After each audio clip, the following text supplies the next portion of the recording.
ായിട്ട് വിദ്യാഭ്യാസമായി സൗഖ്യമായി ഈ മനുഷ്യൻ ഗാരവും കുന്നുകളിൽ ഒഴുകിപ്പരന്നു. എന്താണ് അതിൻ്റെ ഫലം എന്നറിയോ?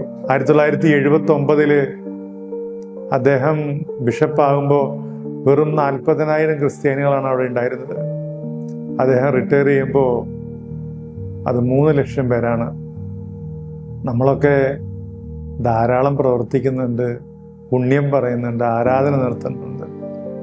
നമ്മൾ ചില വ്യക്തികളെയൊക്കെ നേടിയിട്ടുണ്ടാവും, എന്നാൽ അവരുടെ ആത്മാവിനെ നേടിയിട്ടുണ്ടോ? നമ്മുടെ കുടുംബങ്ങളിൽ ആത്മാക്കളുടെ രക്ഷയ്ക്ക് വേണ്ടി എന്താണ് നമുക്ക് ചെയ്യാവുന്നത്? മാമ എന്ന് പറയുന്ന ആ എളിയ മനുഷ്യൻ വലിയ ലക്ഷ്യങ്ങൾ നേടി. നമുക്ക് നമ്മുടെ ചുറ്റുവട്ടത്തുള്ള ചെറിയ ലക്ഷ്യങ്ങളിലേക്കെങ്കിലും ഒന്നിറങ്ങിച്ചെന്ന് ആത്മാക്കളെ തൊടാം.